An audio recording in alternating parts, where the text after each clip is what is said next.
झांसी के दीनदयाल सभागार में घरौनियों के वितरण कार्यक्रम का आयोजन किया गया।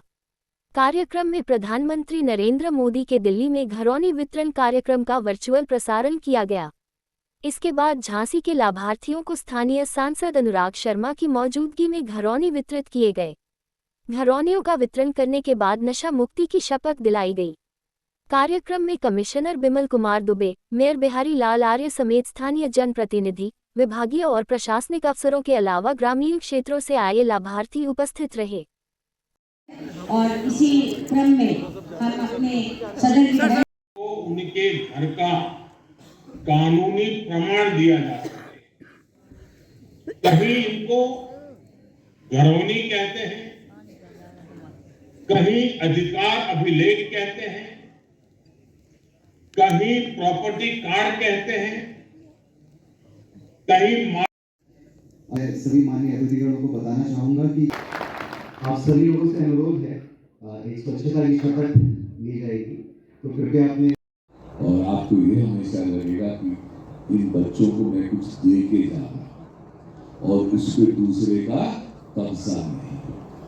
प्रधानमंत्री ने बताया कि आर्थिक व्यवस्था कितनी बदल जाएगी, आपको आराम से ऋण मिलेगा, आप दूसरे काम कर सकते हैं। गांव में बहुत सारे काम होते हैं। समाज एवं देश के विकास में महत्वपूर्ण योगदान है। अन्यथा ये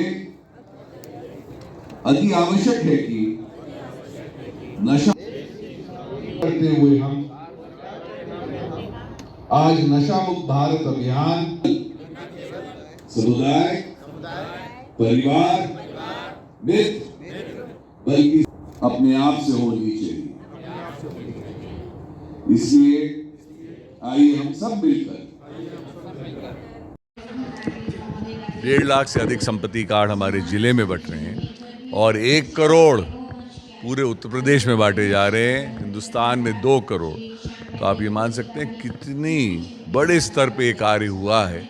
और नई टेक्नोलॉजी के माध्यम से ड्रोन्स को इस्तेमाल करते हुए फोटोग्राफिक एरियल सर्वेस, ये मोदी सरकार है और ये मोदी सरकार का कार्य है। कितनी खुशी होती है कि कितना हमारे जीवन में परिवर्तन लाएगी इतनी बड़ी स्कीम। अभी ज़्यादातर ये सब ग्रामीण क्षेत्रों में ही बंट रहे हैं, क्योंकि ग्रामीण क्षेत्रों में किसी के पास भी कोई भी ऐसा दस्तावेज नहीं होता था जिससे वो अपना मालिकाना हक जता सके। आज पहली बार हिंदुस्तान के इतिहास में मोदी सरकार ने ये कार्य करना शुरू किया है, तो सबको बहुत बहुत मेरी ओर से बधाई। शहर में भी सर्वे प्रचलित है और शहर के लोगों को चिंता करने की ज़रूरत नहीं है। शहर में भी निश्चित रूप से ये कार्ड आगे आने वाले समय मिलने वाले हैं। आज झांसी में ही लगभग 1.5 लाख परिवार इससे आच्छादित हुए। ये कानून के राज की ओर बढ़ता हुआ उत्तर प्रदेश है।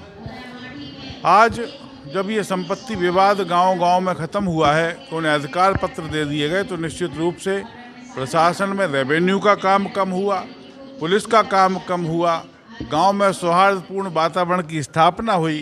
क्योंकि जब गांव के स्थानीय स्तर के विवादों को निपटाने की पहल सरकार कर दे, जब वो लोग जो कल तक वहाँ काबिज तो थे लेकिन दस्तावेज नहीं थे, उन लोगों को घरौनी के माध्यम से आच्छादित करते हुए सरकार ने जहाँ एक और उनको लखपति बनाने का काम किया, वहीं दूसरी ओर उनके जीवन में गुणवत्तापूर्ण सुधार हो। वो उस कागज़ों के आधार पर यदि कभी लोन लेना चाहें, उनकी संपत्ति, उनकी आने वाली पीढ़ी को वो कागज़ ट्रांसफ़र हों, ऐसी स्वामित्व की व्यवस्था सरकार ने की है। ये कानून की ओर बढ़ता हुआ उत्तर प्रदेश है। लॉ एंड ऑर्डर मजबूत होगा निश्चित रूप से। आज एक झटके में 1.5 लाख विवादों का समापन हो गया। आज पुलिस का काम इतना ही कम हो गया कि अब ना विवाद होंगे ना